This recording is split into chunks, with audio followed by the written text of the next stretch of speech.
ये आकाशवाणी है। कृपया हमारे अगले प्रसारण की प्रतीक्षा कीजिए। ये आकाशवाणी है। अब आप आज लोकसभा में प्रश्नकाल के दौरान हुई कार्यवाही की रिकॉर्डिंग सुनेंगे। This is the Delhi station of Akashvani. Please stand by for our next broadcast. You will now listen to the proceedings during the question hour in Lok Sabha today. 101 Shri Purushottam Rupala ji. माननीय अध्यक्ष महोदय, मेरा प्रश्न क्रमांक 101। प्रश्न क्रमांक 101। क्या कृषि और किसान कल्याण मंत्री यह बताने की कृपा करेंगे कि कृषि अवसंरचना कोष AIF के अंतर्गत वित्त पोषण सुविधा वाली केंद्रीय क्षेत्र की योजना के उद्देश्य और उसका ब्यौरा क्या है? वर्तमान में उक्त योजना की स्थिति क्या है और तत्संबंधी ब्यौरा क्या है? और क्या प्रधानमंत्री कुसुम योजना घटक AIF का हिस्सा बनाया गया है और यदि हाँ तो तत्संबंधी ब्यौरा क्या है? माननीय अध्यक्ष जी, पटल पर रख दिया गया।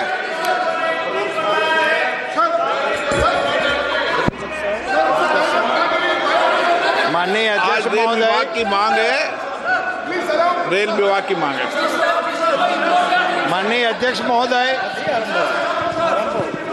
मेरे प्रतिपक्ष के साथियों को विनती है कि इसे किसानों के मसले पर किसानों की बात को उठाने में व्यवधान ना करें। किसानों का प्रश्न पूछने का अवसर दीजिए। किसान की बात रखने में व्यवधान ना करें। मैं माननीय अध्यक्ष जी आपका संरक्षण चाहता हूं। माननीय अध्यक्ष महोदय, हमारे देश में कृषि और किसानों की उन्नति के लिए प्रधानमंत्री श्री नरेंद्र मोदी जी के नेतृत्व में बहुत सारे कदम उठाए गए। माननीय सदस्य,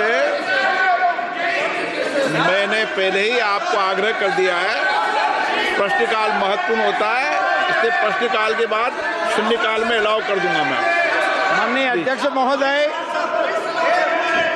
कृषि और किसानों के मूलभूत समस्याओं में किसानों को उचित मूल्य देने के लिए प्रधानमंत्री श्री मोदी जी ने जो कुछ अहम कदम उठाए, उनमें से एक महत्वपूर्ण कदम जो देश के कृषि इतिहास में सुवर्ण अक्षर से लिखा जाएगा, वो था एग्रीकल्चर इंफ्रास्ट्रक्चर फंड का सर्जन करने का।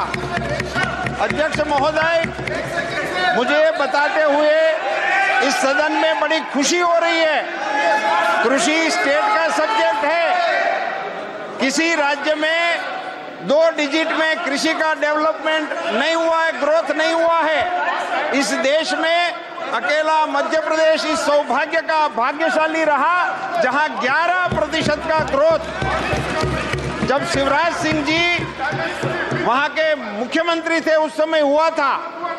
ऐसे अनुभवी हाथ में भारत का कृषि विभाग होने से मुझे उम्मीद ही नहीं, श्रद्धा है कि देश के किसानों के लिए प्रधानमंत्री जी ने इंफ्रास्ट्रक्चर फंड निर्मित करके जो गैप्स थे उसका स्टेटस क्या है और उसके लिए हमारे देश के किसानों में क्या बदलाव आया है, किसानों को कितना लाभ मिला है, उसकी जानकारी माननीय आपके माध्यम से माननीय मंत्री जी से। माननीय मंत्री जी, 1 मिनट।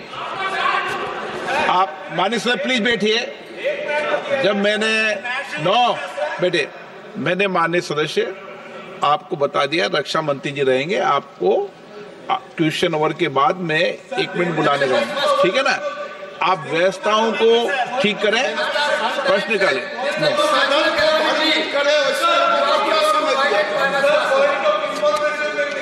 हाँ, 0 ओवर के बाद एक्सीडेंट की जानकारी माननीय मंत्री जी को वो कार्रवाई कर रहे हैं, मेरे को अवगत करा दिया उन्होंने। माननीय मंत्री जी, मैंने माननीय मंत्री जी 1 मिनट। सारी घटना के बारे में 1 मिनट, सारी घटना के बारे में माननीय मंत्री जी ने मुझे अवगत करा दिया है, विषय उनके ध्यान में आ गया है आपका। माननीय मंत्री जी,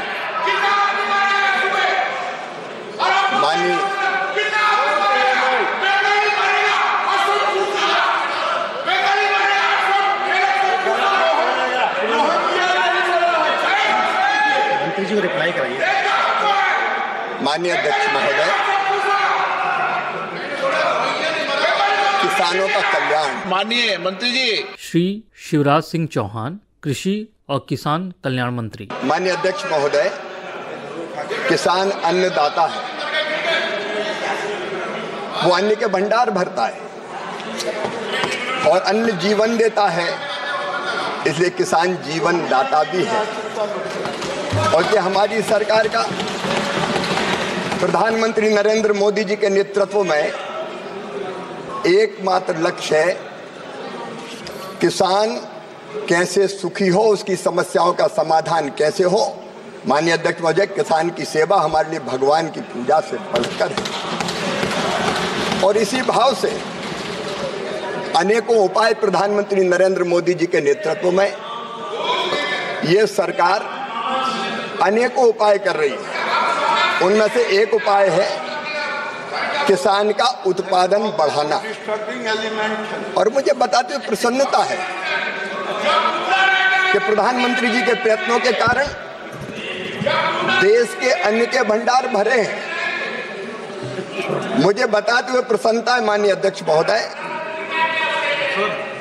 कि आज कृषि विकास दर हमारी 4% के आसपास है, लेकिन अन्न के भंडार या फल और सब्जी के विपुल उत्पादन के बाद एक समस्या आती है और वो समस्या है उसके उचित भंडारण की।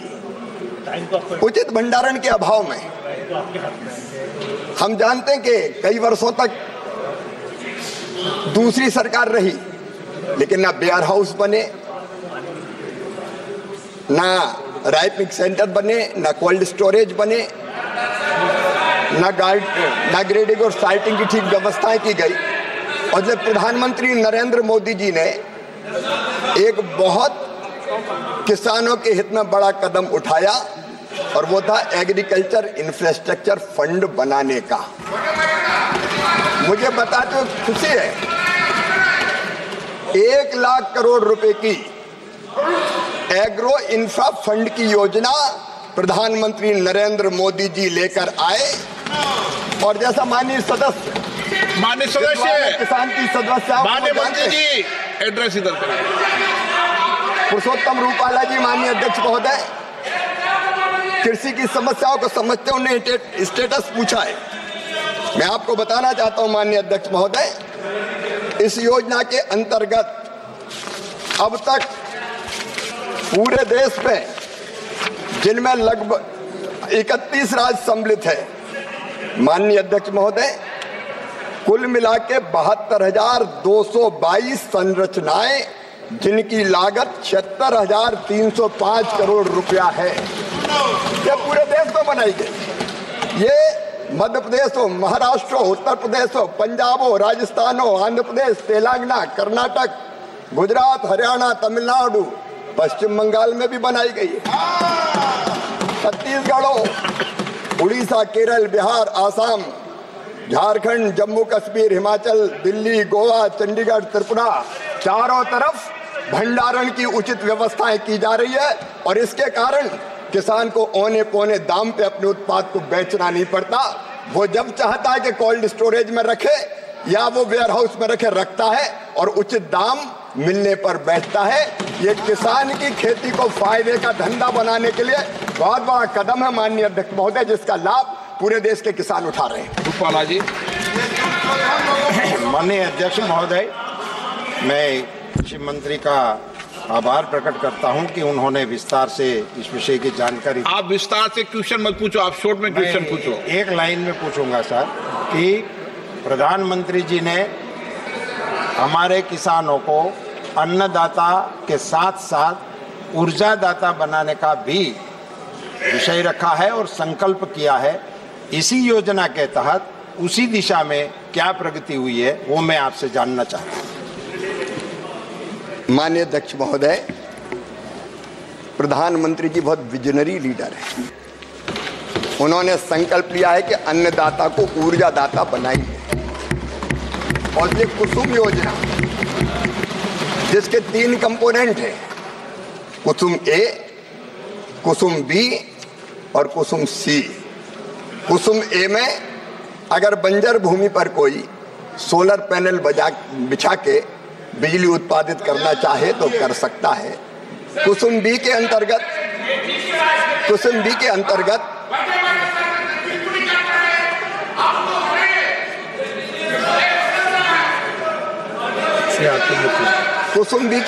माननीय अध्यक्ष महोदय, वो सोलर पैनल अपने खेत में लगा के अपनी सिंचाई की व्यवस्था भी कर सकता है, और वो चाहे तो ग्रिड में उत्पादित बिजली देके बिजली बेच के लाभ भी प्राप्त कर सकता है।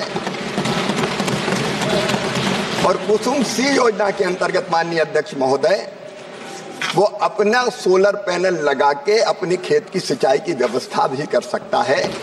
मुझे बताते हुए प्रसन्नता है कि कुसुम बी और कुसुम सी एग्रीकल्चर इंफ्रास्ट्रक्चर फंड की योजना के अंतर्गत सम्मिलित कर ली गई है, और कुसुम ए पर भी अभी विचार किया जा रहा है। मनीष जायसवाल। अध्यक्ष जी, मैं माननीय कृषि मंत्री जी का और प्रधानमंत्री जी का बहुत आभार व्यक्त करता हूं कि इस कृषि इंफ्रास्ट्रक्चर योजना के तहत जो इन्होंने किसानों को राहत दिया है। लेकिन मेरा एक सुझाव है अध्यक्ष महोदय, आपके माध्यम से मैं माननीय मंत्री जी तक ये सुझाव पहुंचाना चाहता हूं कि सेलेक्टिव एरिया, जैसे हमारे झारखंड में टमाटर की खेती बहुत होती है। दादा, किसान के बारे में बात हो रहा है, दादा थोड़ा सम्मान कीजिए अन्नदाता का। किसान के बारे में बात कर रहे हैं हम लोग, थोड़ा सम्मान करिए दादा उसका। अध्यक्ष महोदय, मैंने आपको पहले भी आग्रह किया है, माननीय सदस्यों को भी आग्रह किया, विशेष रूप से माननीय मंत्रीगणों का आग्रह किया है, कोई भी बैठे कोई भी टिप्पणी कर रहा है, आप उसका जवाब नहीं दें। और माननीय सदस्य भी क्यों जवाब दें? आप तो प्रश्न पूछे सीधे मेरे सवाल। किन्हीं लोगों की आदत है, उनकी आदत में सुधार नहीं हो सकता।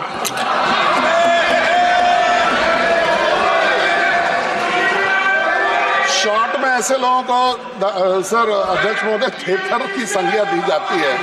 मैंने आपके लिए तो नहीं कहा ना, अध्यक्ष महोदय, जो सेलेक्टिव एरिया है, जैसे हमारे यहाँ झारखंड में और विशेष करके हजारीबाग में टमाटर की खेती और धनिया की खेती बहुत आयत होती है।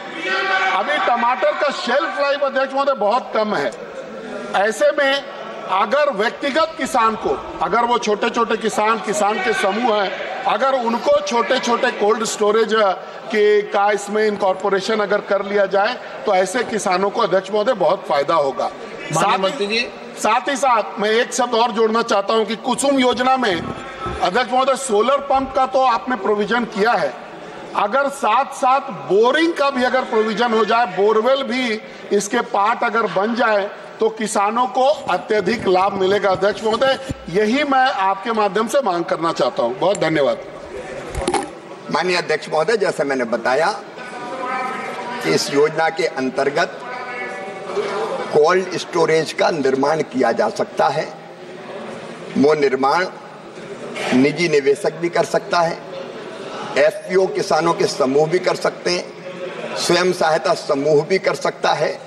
इंडिविजुअल कोई बहुत छोटा किसान करना चाहे तो कोल्ड स्टोरेज उसके लिए उतना लाभ का धंधा साबित नहीं होगा, लेकिन इसमें इतनी व्यवस्था कि किसानों का समूह एफपीओ भी इस तरह के कोल्ड स्टोरेज लगा सकते हैं जिनमें टमाटर सुरक्षित रखे जा सके। बाकी माननीय सदस्य ने अपने कुछ सुझाव दिए हैं, हम उन पर यथासंभव विचार करेंगे। सुदीप बंदोपाध्याय जी। शिवराज चौहान जी, आपको साथ द्वादश लोकसभा से हम लोग एक साथ मेंबर थे कोपू में। इधर आज आपको केंद्रीय मंत्री देखने मैं खुश हूँ। एक प्रश्न आपको बताना चाहता हूँ।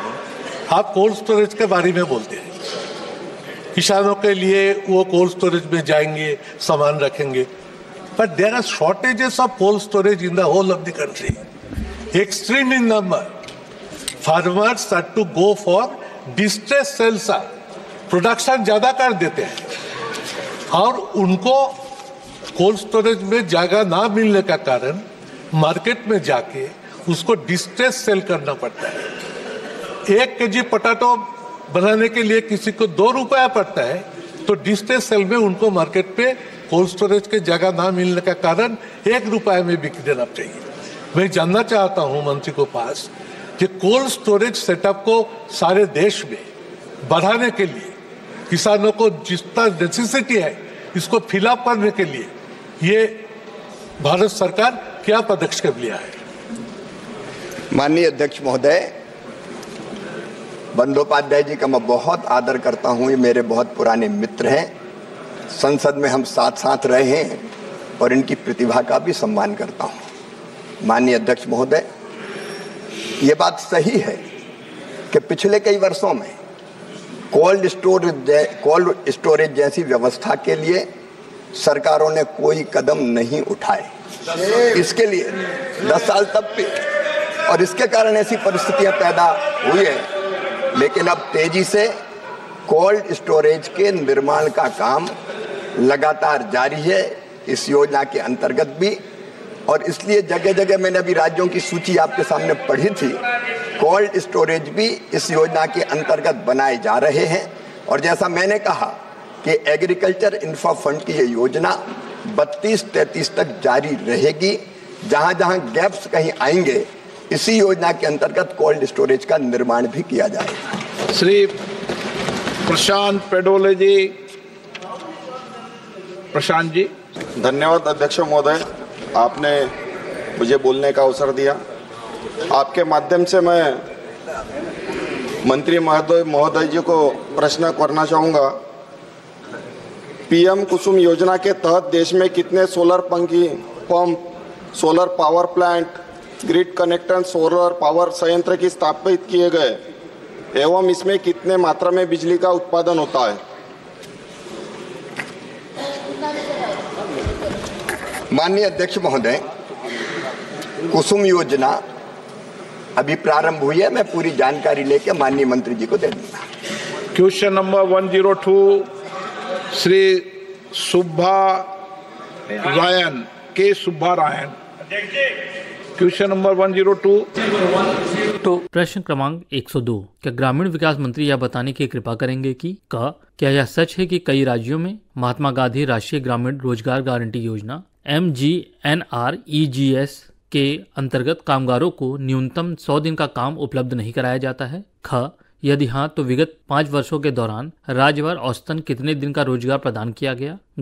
क्या सरकार की 1 वर्ष में कार्य दिवसों को बढ़ाने और कामगारों की न्यूनतम मजदूरी में वृद्धि करने की कोई योजना है? और यदि हाँ तो तत्संबंधी ब्यौरा क्या है, और यदि नहीं तो इसके क्या कारण है? माननीय मंत्री महोदय। श्री कमलेश पासवान, ग्रामीण विकास राज्य मंत्री। सदन के पटल पर रख दिया गया। माननीय सदस्य। பேரவை தலைவர் அவர்களே, அமைச்சருடைய ஸ்டேட்மெண்ட் திருப்தி அளிப்பதாகவோ இந்த கேள்வியின் தேவையை நிறைவு செய்வதாகவோ இல்லை. இது யூபிஏ சர்க்கார் நிகழ்த்திய சரித்திர சாதனைகளில் ஒன்று இந்த மனரேகா.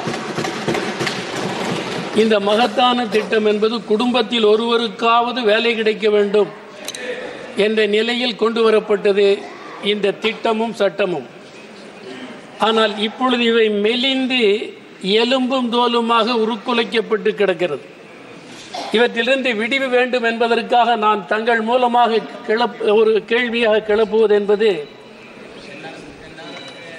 இன்றைய நிலையில், இன்றைய விலைவாசியில், சம்பள முறைகளில் இந்த சம்பளத்தில் வாழவே முடியாது. எனவே மனரேகா தொழிலாளர்கள் முன்வைத்திருக்கிற கோரிக்கை தினசரி 700 ரூபாய் கொடுக்க வேண்டும் என்பது அவர்களின் கோரிக்கை. அந்த கோரிக்கை நியாயமானதும் நிறைவேற்றப்பட வேண்டியதும் தான். நான் தங்கள் மூலம் ஒன்றிய அரசை கேட்டுக்கொள்ள விரும்புவது, ஒரு இடைக்கால ஏற்பாடாக 500 ரூபாயாவது பதில் உரையில் அமைச்சர் அறிவிக்க வேண்டும் என்று வற்புறுத்துகிறேன். ஏனென்றால் இன்றைய நிலையில் ரெண்டு விஷயங்கள். ஒன்று, அன்எம்ப்ளாய்மெண்ட் அலவன்ஸ் என்பது கொடுக்கப்படுவதே இல்லை. 100 நாள் வேலை எங்கும் கொடுக்கப்படவே இல்லை. எனவே இதை 200 நாளாக உறுதிப்படுத்த வேண்டும், 700 ரூபாயாக உறுதிப்படுத்த வேண்டும். அதே மாதிரி அன்எம்ப்ளாய்மெண்ட் அலவன்ஸ் சட்டப்படி கொடுக்க வேண்டும். இல்லை, அதே மாதிரி एडमिनिस्ट्रेटिव मेंबर, आप एक प्रश्न पूछे, एक प्रश्न पूछे, Only one minute. One question, उसके बाद सप्लीमेंट्री अलाउ करूंगा। बैठ जाइए माननीय मंत्री। माननीय अध्यक्ष जी, सदस्य ने जो प्रश्न पूछा है, मैं अब बैठ जाइए, आप बैठ जाइए, आपका जवाब दे, सप्लीमेंट्री पूछ। माननीय सदस्य ने जो प्रश्न पूछा है मनरेगा के ऊपर की वेजेस को बढ़ाने के लिए और श्रम देने के लिए, तो मैं बड़ा स्पष्ट करना चाहता हूं कि पिछले 10 वर्षों में जब यूपीए की सरकार थी तो उनके समय में मात्र 2,13,000 करोड़ रुपए के ही जारी किए गए थे, और हमारे लोकप्रिय प्रधानमंत्री आदरणीय मोदी जी के नेतृत्व में अगर जो पिछले 10 वर्षों का आप देखेंगे तो करीब 250 गुना बढ़ाकर 7,37,000 करोड़ रुपए इस मद में देने का काम किया गया। अध्यक्ष महोदय, जहां तक सदस्य ने चिंता जाहिर की है कि वेजेस बढ़ना चाहिए, तो मैं बड़ा स्पष्ट इस बात को कहना चाहता हूं कि वेजेस बढ़ाना हमारे मनरेगा की CPI एक संस्था है जिसके थ्रू वो समय समय पर प्रतिवर्ष उसका आकलन करती है और जहां उसको उचित लगता है उस पर बढ़ाती है। मैं इनके संज्ञान में लाना चाहूँगा कि पिछले 5 वर्षों में अगर जब हम डेटा देखेंगे तो मजदूरी में करीब 43% का इजाफा हुआ है, तो इसको प्रति वर्ष के अगर हिसाब से देखेंगे तो करीब 7% का इजाफा प्रति वर्ष हमारे मजदूरों का, श्रमिकों का होता है। और आदरणीय प्रधानमंत्री मोदी जी का ये ध्येय है कि हम मनरेगा में 100 दिन का काम जरूर अपने गरीबों को देना है।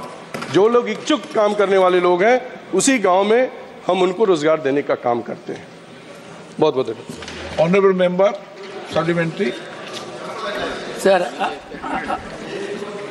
ஒரே ஒரு கேள்விதான்.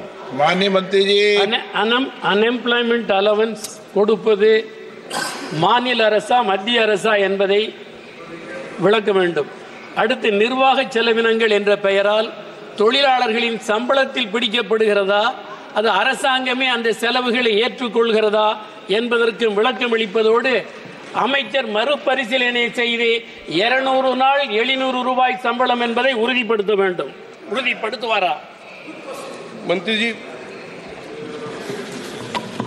जी, मैंने पहले ही कहा कि हमारी सरकार, अध्यक्ष महोदय, हमने पहले ही कहा, माननीय सदस्य को मैंने बताया कि हमारी सरकार प्रतिबद्ध है 100 दिन का काम देने के लिए, और कटौती देने की कहीं प्रश्न ही नहीं उठता है। और जहां तक सदस्य की चिंता है कि कार्य दिवस बढ़ाने के लिए, तो मैं बड़ा स्पष्ट करना चाहता हूं कि आदरणीय मोदी जी की सरकार कोई जितना भी डिमांड करेगा, चाहे फाइनेंशियल चाहे काम, उसको हमारी सरकार उस गांव में देने का काम करेगी।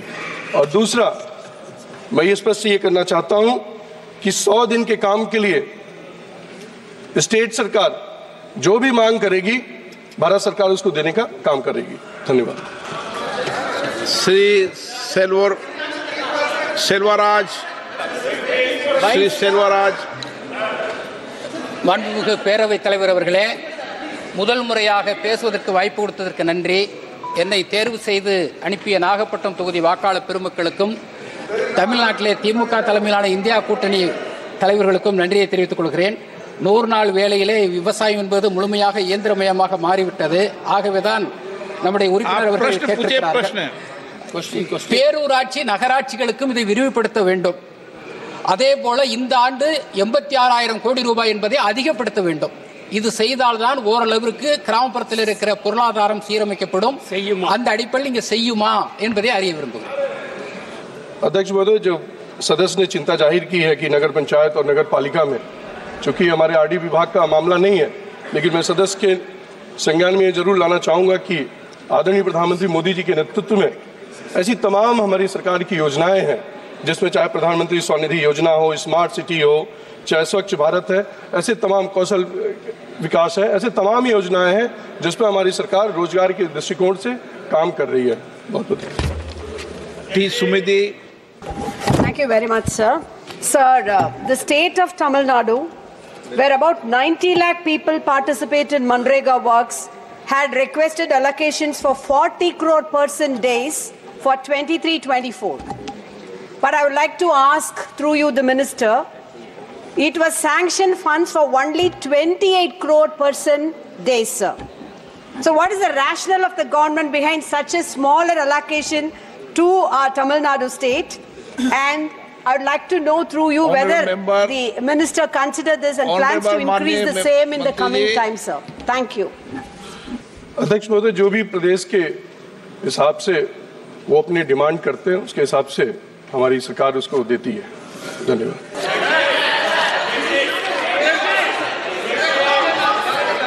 Kalyan Banerjee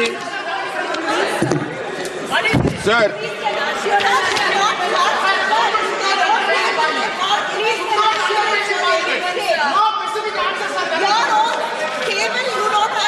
Sir, under the Manrega Act, it is the responsibility and duty. It's a mandatory duty of the central government. It's not the wish or choice, but it's the mandatory duty of the central government to provide 100 days work. It's not anybody's choice. It has to be done. And you see from the chart itself that it has not been provided. It is not correct that whenever the state government is asking, they are providing. No, not at all. There are facts. Especially for the West Bengal, a political biasness has been adopted by the central government, and they have not provided the 100 days work despite the claim. I am assuring it. Since 3 years. Shri Shivraj Singh Chauhan, ग्रामीण विकास मंत्री। माननीय अध्यक्ष महोदय, ये हमारी प्रतिबद्धता है कि 100 दिन का रोजगार मांगने पर, जरूरी नहीं कि 100 दिन का रोजगार ना मांगे तो भी दें, एक परिवार को 100 दिन का रोजगार अगर वो मांगते हैं तो।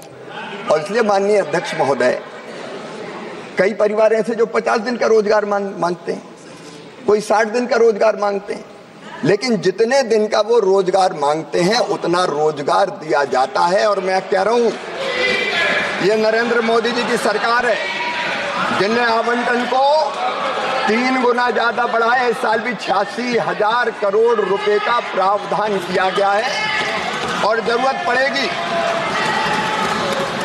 पड़ेगी और मांग होगी अगर मजदूरों द्वारा, तो उस प्रावधान को और बढ़ाया जाएगा। लेकिन माननीय अध्यक्ष महोदय, मैं बहुत विनम्रता के साथ कहना चाहता हूं, ये योजना है रोजगार मजदूर को देने के लिए। प्रधानमंत्री ने यह भी कहा है, एक स्वर्गीय प्रधानमंत्री कहते थे, 1 रुपया भेजता हूं 15 पैसा पहुंचता है। लेकिन नरेंद्र मोदी जी ने कहा, ना खाऊंगा ना खाने दूंगा। अगर इस योजना का कोई दुरुपयोग कर रहा है, अनियमितता कर रहा है, गाइडलाइन के बाहर जाके काम कर रहा है, फंड को डाइवर्ट कर रहा है, योजना का नाम बदल रहा है, तो ऐसे मामले में हम जनता के पैसे को खाने नहीं देंगे, उस पर जरूर हम कार्रवाई करेंगे। और पश्चिम बंगाल ने यह किया है, कई अनियमितताएं पश्चिम बंगाल ने की, फंड डाइवर्ट किया गया, योजनाओं का नाम बदला गया है। माननीय अध्यक्ष महोदय, FIR हुई है, और ये सरकार ऐसे अधिकारियों को बचाने का काम कर रही है जिन्हें फंड डाइवर्ट किए, इसलिए पैसा रोका गया है। ये पैसा फालतू कमाने के लिए नहीं है, ये मजदूरों के लिए है, ये पैसा खाने के लिए नहीं है। माननीय अध्यक्ष महोदय, माननीय सदस्यगण प्लीज।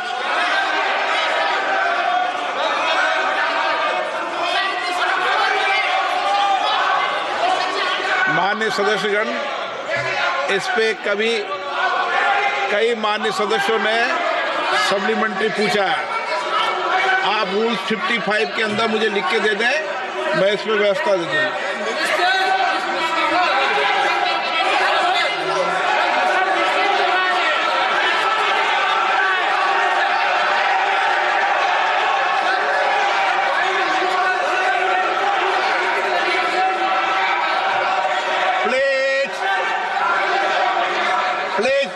प्लीज, मैंने व्यवस्था दे दी है।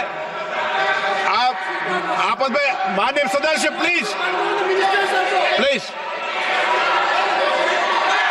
1 मिनट बैठिए, आप बैठिए, सब बैठिए। मैंने व्यवस्था दे दी है, आप रूल्स 55 के अंदर मुझे लिख के दे दें, इस पर मैं चर्चा करा दूंगा, ठीक है ना। Okay, question number 103 Shri Bhartruhari Pratap ji. Question number 103 sir. प्रश्न क्रमांक 103, क्या वाणिज्य और उद्योग मंत्री यह बताने की कृपा करेंगे कि क्या सरकार उत्पादन संबंध प्रोत्साहन PLI संबंधी दावों का निपटान वार्षिक के बजाय तिमाही आधार पर करने पर विचार कर रही है, और यदि हाँ तो तत्संबंधी ब्यौरा क्या है। क्या सरकार ने AC और LED लाइटों पर ध्यान केंद्रित करते हुए व्हाइट गुड्स संबंधी योजना हेतु एप्लीकेशन विंडो पुनः खोल दी है।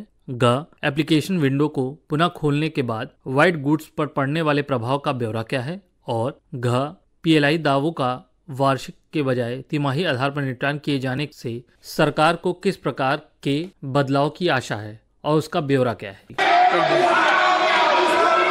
माननीय प्लीज मेंबर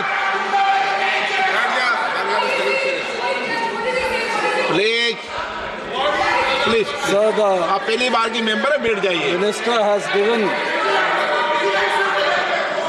बोल दिया उनको, बोल दिया उनको, बैठ जाइए, बोल दिया प्लीज। भर्तृहरि प्रताप जी प्लीज बैठ जाइए, ठीक है प्लीज।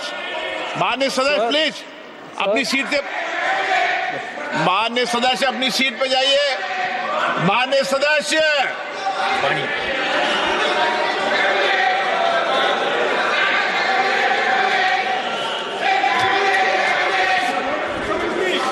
सर, माननीय सदस्य अपनी सीट से इधर मत आया करें बेल में। माननीय सदस्य आप बैठे बैठे मत बोलिए। Sir, the matter is relating to production-linked incentive claims.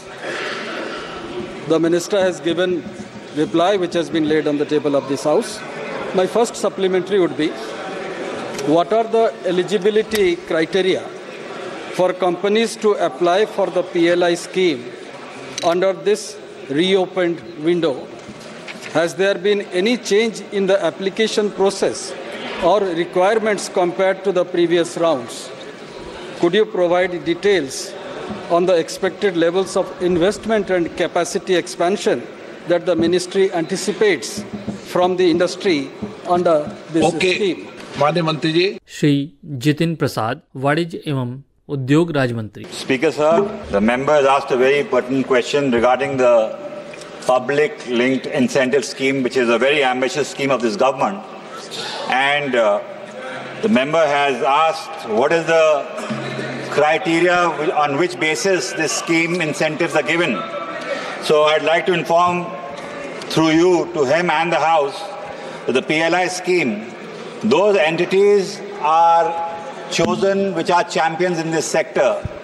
We are looking at making domestic champions as well as international companies who are multinationals across the globe to come and invest here and set up manufacturing units in India and create jobs. So we are looking at their investment potential. We are looking at their job creation opportunities that they bring to the table. We look at their technology transfer. These are the certain criteria which are looked at when a PLI scheme is given to a particular company. And the other issue that the member has raised as to whether there will be any changes in the mid-course, I would like to inform him that there will be no changes in any scheme once it is reopened for a particular reason, but only thing that will happen, and even till the tenure of the scheme will remain the same. Thank you. My second, this is relating to the Atmanirbhar Bharat initiative. That's what PLI has been initiated for 90 days only. I would like to understand my second supplementary, sir. What specific benefits and incentives are being offered to the companies that qualify under the PLI scheme for white goods? Are there any new or additional incentives introduced in this round? And what is the timeline for the selection and approval process once the applications are submitted? When can the applicant expect to receive the final decision regarding their participation in the scheme? It cannot be an open-ended scheme. माननीय मंत्री जी। Sir, as far as what the member's question, like I said, there is no change in the scheme. So once the scheme is reopened, the rules, the conditions remain same. And as far as what the members asked, what benefits do accrue, of course, we are looking at technology transfer. Why we've reopened a particular scheme in a particular ministry of the PLI scheme? Because we see a buoyancy in the market. We are getting enough investment. We are looking, people are lining up to set up manufacturing units. There is technology transfer. There is job creation. There is employment. There are other MSMEs, subsidiaries, which gain traction because of industry being set up. So all these are reasons why we are welcoming it, and we are ensuring that mid-course we are opening up PLI schemes. Question number 105 को भी club कर रहे हैं, तो question number 105 Shri Rangappa Barne ji. Thank you sir, thank you, धन्यवाद। आप पहले question number बोलें, क्वेश्चन नंबर 105 बोले आप। Question number 105। प्रश्न क्रमांक 105, क्या वाणिज्य और उद्योग मंत्री यह बताने की कृपा करेंगे कि क्या सरकार ने उत्पादन संबंध प्रोत्साहन PLI की योजना कार्यान्वित की है? यदि हाँ, तो इन योजनाओं के प्रयोजन सहित तत्संबंधी ब्यौरा क्या है और इन योजनाओं में कितना विदेशी निवेश आकर्षित होता है? क्या सरकार ने सभी 14 क्षेत्रों के लिए PLI योजना की प्रगति की समीक्षा की है? यदि हाँ, तो प्रत्येक क्षेत्र के कार्य निष्पादन और उपलब्धि सहित तत्संबंधी ब्यौरा क्या है? और इस योजना के अंतर्गत संवितरित धनराशि का क्षेत्रवार, योजनावार और परियोजनावार ब्यौरा क्या है? श्री जितिन प्रसाद, वाणिज्य एवं उद्योग राज्य मंत्री। माननीय अध्यक्ष महोदय, देश के छोटे उद्योगों को आत्मनिर्भर बनाने के लिए हमारी सरकार ने 2020 में PLI योजना शुरू की थी। इसमें मुख्य 14 उद्योग हैं और छोटे उद्योगों को आत्मनिर्भर बनाने के लिए माननीय मंत्री जी ने जो उत्तर दिया है, उसमें से मैं माननीय मंत्री जी को ये कहना चाहता हूँ कि इस योजना के अंतर्गत अगले 5 वर्षों में छोटे उद्योगों को बढ़ावा देने के लिए सरकार क्या कर रही है, और 2020 से अब तक हर राज्यों में इस योजना का जो जानकारी मुझे चाहिए कि इस योजना के तहत किस उद्योग को लाभ मिला, इसकी जानकारी मुझे चाहिए राज्यवार।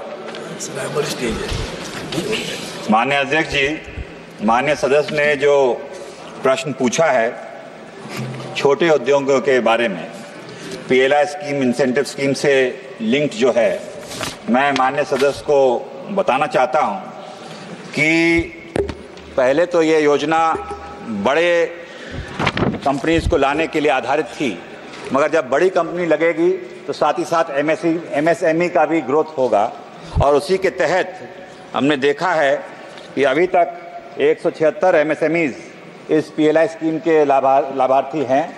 ये जो हमारी योजना है ये बहुत महत्वाकांक्षी है, और अभी 755 एप्लीकेशन इसके आ चुके हैं 10 विभागों में। 1.32 लाख करोड़ इन्वेस्टमेंट आ चुका है, 8.5 लाख से ज़्यादा लोग एम्प्लॉयमेंट मिल चुका है, और प्रोडक्शन और सेल्स जो है वो 11 लाख करोड़ का हो चुका है।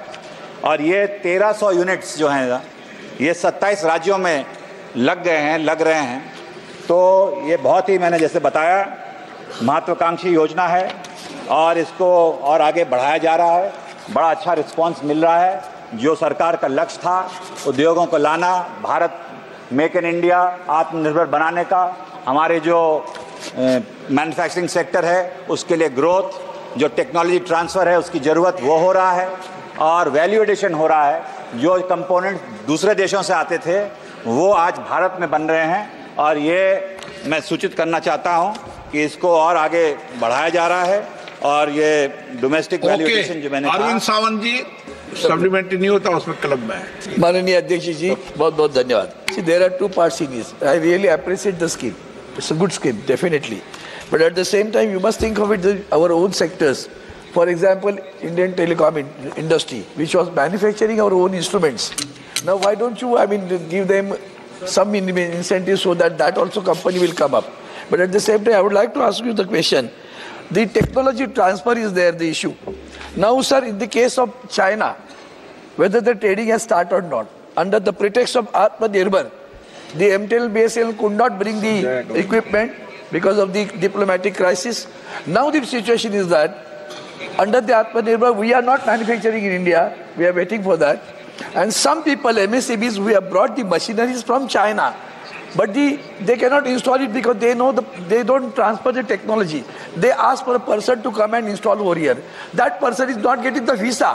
Whether the government is thinking of it to grant the visas for the people who are coming from China to install the machineries which have been brought to India through this trading. Kindly answer the question, sir. Thank you so much. माननीय मंत्री जी। श्री पीयूष गोयल, वाणिज्य एवं उद्योग मंत्री। धन्यवाद speaker साहब। सबसे पहले तो मैं बताना चाहूँगा कि वर्षों से हम देखते थे कि कई देश लोगों को प्रोत्साहित करते हैं, निवेश को प्रोत्साहित करते हैं, और भारत में भी ये मांग थी कि भारत को आत्मनिर्भर बनाना है। उसमें एक शुरुआत के समय भारत की जो उद्योग जगत है वो कोई ऐसा नहीं बोलता है हमें परमानेंटली आप सपोर्ट दो, परमानेंटली सब्सिडी चाहिए। जैसे स्कूटर को स्टार्ट करने वक्त एक किक मार के किक स्टार्ट करते हैं, एक प्रकार से पीएलआई स्कीम को उस दृष्टिकोण से बनाया गया कि कैसे उद्योग जगत को हम शुरुआत के समय में जो कॉस्ट कम्पेटिटिवनेस है, और ये बहुत सोचे समझी रणनीति के तहत हुआ। कमेटी बैठी, हर इंडस्ट्री का स्टडी किया, आइडेंटिफाई किया किस इंडस्ट्रीज में भारत में क्षमताएं हैं, उसको बढ़ाया जा सकता है, और उसमें से 14 सेक्टर आइडेंटिफाई हुए जिसको 4-5 साल के लिए हम सपोर्ट दें। उस सपोर्ट से वो ग्रो करें और फिर स्थापित हो जाए भारत में, भारत को भी आत्मनिर्भर बनाए और भारत में भी लाखों लोगों को नौकरी मिले। जब एक उद्योग आता है तो उसके साथ साथ एक पूरा इकोसिस्टम डेवलप होता है। एमएसएमईज सप्लायर्स के रूप में उसमें आती है। एक आसपास के इलाके में ढाबे लगते हैं, होटल लगता है, टैक्सी ड्राइवर होते हैं, तो एक पूरे क्षेत्र का विकास होता है। मुझे खुशी है कि देश के अन्य राज्यों ने और लगभग 27 राज्यों ने और यूनियन टेरिटरीज ने इसका लाभ लिया। इसमें महाराष्ट्र भी है, इसमें तेलंगाना, उड़ीसा, उत्तर प्रदेश, पंजाब भी है, तमिलनाडु भी है। हर प्रदेश ने अपने जो सेक्टर्स में जहाँ पे वो अपनी इंडस्ट्रियल पॉलिसी है उससे अट्रैक्ट करते हैं। रही बात टेलीकॉम सेक्टर की, टेलीकॉम सेक्टर में भी पीएलआई यूनिट्स हैं। टेलीकॉम सेक्टर में भी कई लोगों ने निवेश किया है। जरूरी नहीं है हर सेक्टर में इक्वल निवेश हो। जिसके पास टेक्नोलॉजी है, जो भारत आना चाहते हैं, स्वयं उनकी इच्छा अनुसार हम उनको आमंत्रण देते हैं, और इसका काफ़ी विश्व भर में प्रचार प्रसार किया गया। विश्व भर की कंपनियों ने काफ़ी इसमें रुचि ली, और मुझे खुशी होती है बताते हुए कि कई सारी चीज़ों जिसमें हम पड़ोसी देशों के ऊपर निर्भर थे, अब देश में बनने लगी। आपने टेलीकॉम का उदाहरण लिया, मैं वाइट गुड्स का भी बताना चाहूँगा कि पिछला प्रश्न उसमें था। पहले एयर कंडीशनर्स या एलईडी लाइट्स बड़े पैमाने पे विदेश से आती थी। पीछे मैं रिव्यू कर रहा था, हमारा अंदाजा था 40-45% डोमेस्टिक कंटेंट हो जाएगा एयर कंडीशनर्स में।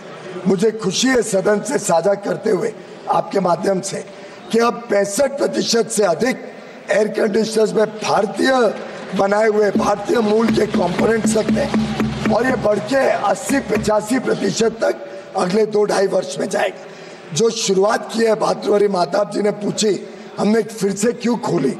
कई कंप्रेसर मैन्युफैक्चरर्स ने इसका लाभ लिया, कई और इसका लाभ लेना चाहते हैं। फिर और कंपोनेंट मैन्युफैक्चरर्स ने जब अप्रोच किया, हमारे पास कुछ निवेश बाकी था तो कुछ सब्सिडी बाकी थी, तो एक और बार विंडो खोली कि और लोग इसका लाभ ले सके, भारत आत्मनिर्भर हो एयर कंडीशनर्स, एलईडीज में, टेलीकॉम में। और ये कोविड के समय आत्मनिर्भर भारत पैकेज के साथ साथ इस स्कीम ने एक बहुत महत्वपूर्ण और अहम भागीदारी की भारत को सक्षम बनाने के लिए। और जहाँ तक वीज़ा की बात है, जो पीएलआई स्कीम के अंतर्गत कंपनियां आती हैं, साधारणतः अगर वो सुरक्षा के दृष्टिकोण से घातक ना हो, जेन्युइन बिजनेस ट्रांजैक्शन हो, तो उसके लिए वीज़ा की प्रावधान किया गया है। जहाँ जहाँ जेन्युइन केसेस PLI से लिंक्ड आते हैं, वो अगर DPIIT को अप्रोच करते हैं तो ME और होम मिनिस्ट्री के साथ मिलके हम चेक करके उनको वीज़ा देने के लिए प्रयत्नशील। गौरव गोगोई जी। धन्यवाद अध्यक्ष महोदय। मंत्री महोदय, बात तो करते हैं आत्मनिर्भर की, पर जिस प्रकार का उन्होंने आर्थिक स्थिति बनाई है, अब भारत पिछले 10 वर्ष में आत्मनिर्भर नहीं और चाइना निर्भर हो गया है। अब अभी अरविंद सावंत जी ने कहा कि चाइना से और वीज़ास की मांग मंत्रालय कर रही है और ये उन मंत्रालय को ये सुझाव भी दे रहे हैं कि हमको और वीज़ास चाहिए। कुछ दिन पहले आपका प्रश्न क्या? मैं मंत्री महोदय से यही पूछना चाहता हूं कि इकोनॉमिक सर्वे ने भी कुछ दिन पहले यही लिखा कि चाइना से हमको और FDI हमको लेना चाहिए। तो जहां पे विदेश मंत्री बोलते हैं कि हम चाइना के साथ सख्ती से पेश आएंगे, वहीं पर वाणिज्य मंत्री कहते हैं कि हमको चाइना से और निवेश चाहिए, चाइना से और वीजा चाहिए। तो देश के विदेश मंत्री और वाणिज्य मंत्री दो अलग बातें क्यों करते हैं? डबल इंजन की बात। माननीय सदस्य ने 60 साल तक कांग्रेस ने इस देश में राज किया, वो भूल रहे हैं कि कितना विफल उनका राज्य रहा कि भारत को पड़ोसी देशों के ऊपर निर्भर होना पड़ा। हाल में पिछले हफ्ते एक सवाल के जवाब में हमारे मंत्रालय ने साझा किया था देश को कि कैसे कांग्रेस के समय जो इंपोर्ट है, जो आयात होता है, वो इतने बड़े पैमाने पे बढ़ा कि कहाँ $4 का चाइना से आयात होता था, वो बढ़ के लगभग 40-45 बिलियन तक गया। यानी 10 गुना से ज्यादा आयात चाइना से इनके समय में बढ़ा, जबकि हमारे समय में जो बढ़त हुई वो मात्र 2-2.25 गुना हुई। हमने नियंत्रण में लाया, हमने अलग अलग स्कीम से देश को आत्मनिर्भर बनाया, देश में मैन्युफैक्चरिंग को अट्रैक्ट किया। मैं सीधा आरोप लगाता हूँ UPA के ऊपर, और आज के दिन उनका नाम बदल गया है, क्या बोलते हैं, इंडी। आजकल इंडी अलायंस बनी है, पर यह UPA है। UPA के समय देश को कमजोर किया गया। हमें आज तक पता नहीं वो MOU क्या था, वो MOU चाइना के साथ जो कांग्रेस के नेताओं ने किया, आज तक पता नहीं क्या था। क्या उसके कारण भारत का ट्रेड डेफिसिट UPA के समय लगभग 30 गुना बढ़ा, ट्रेड डेफिसिट 30 गुना बढ़ा। ये UPA का ट्रैक रिकॉर्ड। और भारतीय जनता पार्टी और NDA ने चाइना पर भी लगाम लगाया, निवेश पर भी लगाम लगाया। जहाँ तक चीफ इकोनॉमिक एडवाइजर की बात है, वो एक इंडिपेंडेंट एटोनमस रिपोर्ट लाते हैं। उस रिपोर्ट का उनके विचार है कि भारत की सरकार का अभी की स्थिति में एट प्रेजेंट कोई बदलाव नहीं है। जो निवेश चाइना से आता है उसको प्रेस नोट 3 के तहत चेक किया जाता है, और जहाँ जहाँ हमें उचित नहीं लगता है उसको रोका जाता है। भारत सरकार की पॉलिसी आज भी वही है, चीफ इकोनॉमिक एडवाइजर के मात्र सुझाव। क्वेश्चन नंबर 104 श्री के प्रकाश। Question number 104। प्रश्न क्रमांक 104। क्या कृषि एवं किसान कल्याण मंत्री यह बताने की कृपा करेंगे कि क्या तमिलनाडु में कृषि संकट और किसानों द्वारा आत्महत्या किए जाने के मुद्दे का समाधान करने के लिए कोई पहल की गई है, और यदि हाँ तो तत्संबंधी ब्यौरा क्या है? तमिलनाडु में किसानों द्वारा आत्महत्या किए जाने के आंकड़े क्या हैं और इनकी पहचान किस आधार पर की गई है? कृषि संकट और किसानों द्वारा आत्महत्या किए जाने के प्रमुख कारण क्या हैं और इनकी पहचान किस आधार पर की गई है? किसानों के हितों की रक्षा के लिए सरकार द्वारा की गई पहलों का ब्यौरा क्या है? और क्या सरकार द्वारा की गई उपरोक्त पहलें पर्याप्त हैं, और यदि नहीं तो इस अंतर को पाटने के लिए क्या सुधारात्मक कार्रवाई की जाने की आवश्यकता है? माननीय मंत्री जी। शिवराज सिंह चौहान, कृषि एवं किसान कल्याण मंत्री। अध्यक्ष महोदय, एक विवरण सभा पटल पर रख दिया गया है। श्रीमती प्रतिभा धनोरकर। अध्यक्ष महोदय, एकंदरीत जो हा 104 नंबरचा प्रश्न आहे, माझ्या मतदारसंघात आपण पाहिलं असेल की चंद्रपूर जिल्ह्यात 444 आत्महत्या झाल्या आणि देशात सगळ्यात जास्त आत्महत्या माझा जो दुसरा मतदारसंघ आहे त्यात यवतमाळ जिल्ह्यात 1641 आत्महत्या झाल्या, पण अजूनपर्यंत शासनाने कुठलीही दखल त्याची घेतली नाही। संबंधित मंत्री महोदयांना माझी दोनच स्पेसिफिक प्रश्न या ठिकाणी आहे की ज्या आत्महत्या करणारे कुटुंब आहे त्या कुटुंबाला शासन म्हणून आपण त्या कुटुंबाचे पालकत्व स्वीकारणार का आणि केलेली मदत ही कधीपर्यंत आपण शासनाकडून त्या कुटुंबाला करणार याचं सविस्तर उत्तर मंत्री महोदयांनी माननीय मंत्री जी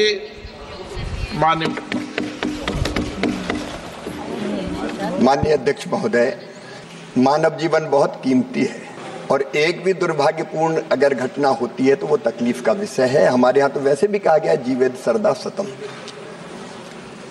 मैं कहना चाहता हूँ कि ऐसी दुर्भाग्यपूर्ण परिस्थितियों से देश के किसानों को बचाने के लिए प्रधानमंत्री श्रीमान नरेंद्र मोदी जी के नेतृत्व में अनेकों योजनाएं प्रारंभ हुई हैं। माननीय अध्यक्ष महोदय, किसानों की आय दुगनी हो और इसके लिए 6 सूत्रीय रणनीति हमारी है। एक, उत्पादन बढ़ाना, दूसरे, उत्पादन की लागत घटाना, तीसरा, उत्पादन के ठीक दाम देना, चौथा, प्राकृतिक आपदा में सरकार फसल बीमा जैसी योजना के माध्यम से नुकसान की भरपाई करती है, राहत देती है, फसलों का विविधीकरण और प्राकृतिक खेती जैसी योजनाओं को प्रारंभ करना। और इसलिए मैं कहता हूं कि किसान के कल्याण के लिए सरकार पूरी तरह से प्रतिबद्ध है। आय बढ़ाने के सुनियोजित प्रयास किए जा रहे हैं और किसान को ठीक दाम मिले उसके लिए अनेकों प्रयत्न किए गए। Question number 106 Shri Dharmveer Singh ji, question number 106। 106 प्रश्न क्रमांक 106। क्या कृषि और किसान कल्याण मंत्री यह बताने की कृपा करेंगे कि क्या सरकार को देश में विशेषकर हरियाणा में किसानों के समक्ष आने वाली समस्याओं की जानकारी है? यदि हाँ तो इन समस्याओं के समाधान के लिए सरकार द्वारा किए गए विशिष्ट उपाय क्या हैं और यदि नहीं तो इसके क्या कारण हैं? क्या सरकार का विशेषकर हरियाणा में किसानों की सहायता के लिए कोई नई योजना अथवा नीतियां आरंभ करने का विचार है? यदि हाँ तो विगत वर्ष के दौरान अब तक कार्यान्वित की गई ऐसी योजनाओं अथवा नीतियों का राज्य संघ राज्य क्षेत्रवार ब्यौरा क्या है? और यदि नहीं तो इसके क्या कारण है? 106 माननीय मंत्री महोदय। श्री शिवराज सिंह चौहान, कृषि और किसान कल्याण मंत्री। माननीय अध्यक्ष महोदय, एक विवरण सभा पटल पर रख दिया गया। माननीय सदस्य, पूरा जब जवाब पढ़ा तो इसमें दोहराए नहीं कि पिछले 10 साल की तुलना में कृषि मंत्रालय का बजट लगभग 9 गुना बढ़ा है। फिर भी मैं माननीय मंत्री जी से पूछना चाहता हूं, क्योंकि आज का मैं हरियाणा प्रदेश की बात करूं तो वो किसान नहीं है, किसान तो बड़े फार्म हाउस के लोग हैं, वो है खेती हर मजदूर। क्या उस मजदूर को मनरेगा में शामिल किया जाएगा जो अपने खेत में काम करता है? साथ में क्योंकि मौसम बदलता रहता है और ऐसे मौसम में इस बार बारिश बहुत कम है, हरियाणा प्रदेश में तो लगभग सूखा है, बगैर पानी फसल पैदा नहीं हो सकती। क्या इस साल कोई मुआवजा किसान को देंगे? और क्योंकि सरकार का इंसेंटिव खासकर डीएपी यूरिया जो नहीं अपने खेत में डालता, क्या उसके अंदर उस प्रति एकड़ जो केवल जैविक खाद यूज करता है उसको 10,000 रुपए पर एकड़ किसान को देने के लिए कोई इंसेंटिव है भारत सरकार के पास? माननीय अध्यक्ष महोदय, मनरेगा की अपनी गाइडलाइन है, उसके अंतर्गत 100 दिन के रोजगार मांगने पर उसको मजदूरी दी जाती है। जहां तक पानी की समस्या की बात कही माननीय विद्वान सदस्य ने, मैं निवेदन करना चाहता हूं, प्रधानमंत्री नरेंद्र मोदी जी के नेतृत्व में सूक्ष्म सिंचाई योजना जैसी अनेकों परियोजनाओं पर काम चल रहा है और सूक्ष्म सिंचाई योजना, प्रधानमंत्री सूक्ष्म सिंचाई योजना के अंतर्गत 70 लाख हेक्टेयर नई जमीन इस योजना के अंतर्गत लाई गई है ताकि कम पानी में ड्रिप और स्प्रिंकलर के माध्यम से सिंचाई की अधिकतम व्यवस्था हो सके और किसान की लागत भी कम की जा सके और इसके अलावा भी मुझे कहते हुए गर्व है कि नरेंद्र मोदी जी की सरकार है जो रिवर लिंकिंग जैसे प्रोजेक्ट पर काम कर रही है। अभी कैन बेतवा जैसे कई प्रोजेक्ट स्वीकृत हुए हैं, उन पर भी पानी की व्यवस्था के लिए योजना सरकार ने बनाई है। सिंचाई का रकबा भी बढ़ाया जा रहा है। जहां तक प्राकृतिक आपदा का सवाल है, सूखा इत्यादि, उसमें राज्य जब अपनी रिपोर्ट भेजते हैं तो केंद्र सरकार अपने दल को भेज के परीक्षण करवाती है और उन जो नियम और प्रक्रिया उसके अंतर्गत सहायता देने का काम करती है। मैं हरियाणा के किसानों को प्रणाम करता हूं, उन्होंने देश के अन्न के भंडार भरे हैं, उनका आदर करते हैं। और जैसा माननीय सदस्य ने कहा, एक बहुत महत्वपूर्ण उन्होंने प्रश्न उठाया कि जैविक खेती, प्राकृतिक खेती, इसको बढ़ावा देगी क्या। मुझे कहते हुए प्रसन्नता है कि प्राकृतिक खेती मिशन प्रधानमंत्री जी के मार्गदर्शन में प्रारंभ किया जा रहा है और धीरे धीरे अधिक केमिकल फर्टिलाइजर के उपयोग के कारण जो नुकसान हो रहा है मानव शरीर पर भी उसका प्रभाव पड़ रहा है और जमीन की उत्पादक क्षमता भी कम हो रही है।